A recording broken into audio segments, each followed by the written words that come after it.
بسم اللہ الرحمن الرحیم۔ پیارے دوستو، جب انسان وفا، بہادری اور غیرت جیسے الفاظ سوچتا ہے تو دل ایک ایسے کردار کی طرف کھینچتا ہے جو صرف تاریخ کا حصہ نہیں بلکہ دلوں کی دھڑکن ہے۔ یہ ایک ایسا جوان جس کی ایک للکار سے میدان لرز جائے، لشکر کا وہ علم بردار نہیں بلکہ شہادت کے قافلے کا سالار ہے۔ وہ علی کا بیٹا ہے، بنو ہاشم کا چاند ہے، جس کا نام حضرت عباس بن علی ہے۔ حضرت فاطمہ رضی اللہ تعالیٰ عنہ کی شہادت کو کئی سال گزر چکے تھے۔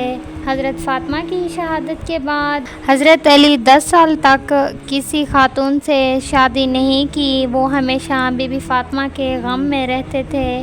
ایک دن حضرت علی نے جناب عقیل کو بلایا جو نسب شناسی میں ماہر تھے۔ حضرت علی نے جناب عقیل سے کہا، میرے لیے ایسے خاندان کی خاتون تلاش کرو جو شجاعت اور دلیری میں بے مثال ہو۔ اس خاتون سے ایک بہادر اور شجاع فرزند پیدا ہو۔ کچھ عرصے بعد جناب عقیل نے قافلہ بنی کلاب کی ایک خاتون کی حضرت علی کی پہچان کروائی جس کا نام فاطمہ تھا اور اسے فاطمہ کلابیہ کہا جاتا ہے، اور بعد میں ام المؤمنین کے نام سے شہرت پائی۔ جب جناب عقیل رشتے کے لیے اس کے باپ کے پاس گئے، اس نے بڑے ہی فخر سے اس رشتے کو قبول کیا۔ حضرت علی نے ان خاتون سے شادی کی۔ شادی کے بعد امیر المومنین حضرت علی کے گھر میں آئی تو امام حسن اور حسین بیمار تھے۔ اس نے اس کی دیکھ بھال کرنا شروع کر دی۔ حضرت علی کی اس شادی کے بعد اللہ نے 4 بیٹوں سے نوازا، حضرت عباس، عبداللہ، جعفر اور عثمان۔ وہ 4 بیٹے کربلا میں شہید ہو گئے۔ حضرت عباس اس شادی کا جناب ام المومنین کے پہلے بیٹے تھے۔ حضرت عباس بہادر ماں کا بیٹا تھا اور علی جیسے باپ کا فرزند تھا۔ حضرت عباس کی ولادت 4 شعبان سن 24 ہجری کو مدینہ منورہ میں ہوئی۔ حضرت علی نے اپنی زندگی کے آخری دنوں میں عباس کا ہاتھ حسین کے ہاتھ میں دیا اور یہ وصیت کی، عباس تم اور تمہارا حسین کربلا میں ہوں گے، کبھی اس سے جدا نہیں ہونا اور اسے اکیلا نہ چھوڑنا۔ حضرت عباس نے 14 سال جناب امیر کے ساتھ گزارے۔ حضرت علی جنگوں میں حضرت عباس کو ساتھ رکھتے تھے۔ حضرت عباس علی کا بیٹا تھا۔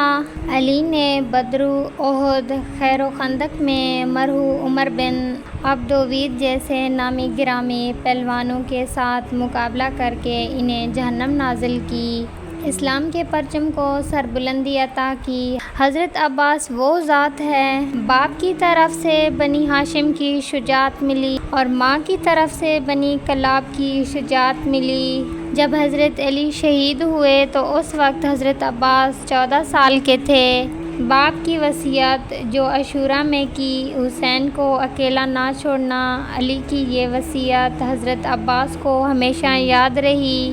جب امام حسن علیہ السلام اعلیٰ مقام پر تھے اور معاویہ کی طرف سے فریب کاریاں امام کو اذیت دے رہی تھیں، بنی امیہ کا ظلم و ستم عروج پر تھا، حجر بن عدی کو شہید کر دیا، عمرو بن حمق خزائی کو شہید کر دیا، علویان کو قیدی بنایا گیا۔ حضرت عباس ان تمام واقعات کو ہی اپنی آنکھوں میں دیکھ رہے تھے۔ آخر کار یہ بھی دیکھنا پڑا جب امام حسین علیہ السلام کو زہر دیا گیا اور ان کا جگر ٹکڑے ٹکڑے ہو کر باہر آ گیا، جنازے کو تیر لگائے گئے۔ حضرت عباس بنی ہاشم کے 23 جوانوں کا حلقہ بنا کر ہمیشہ ان کے ساتھ چلتے تھے، جو ہمیشہ امام حسن اور حسین کے ساتھ رہتے تھے۔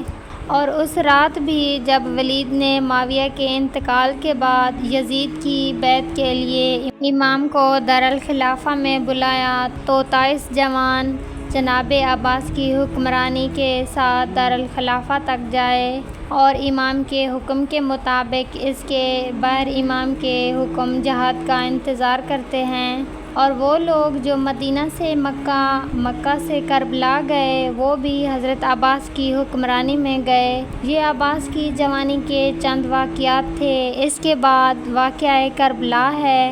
میدان کربلا میں جب بھی حضرت عباس دشمن کے فوجیوں پر حملہ کرتے تھے تو ہر سامنے آنے والا موت کے گھاٹ اتارتا، جیسے سب کو یقین ہو موت ان کے پیچھے آ رہی ہے۔ کربلا کا سانحہ جس کی بنیاد ثقیفہ اور بنی امیہ ہے، کربلا نے پوری عالمی تاریخ اور خاص طور پر مسلمانوں کے سامنے نئے راستے کھول دیے۔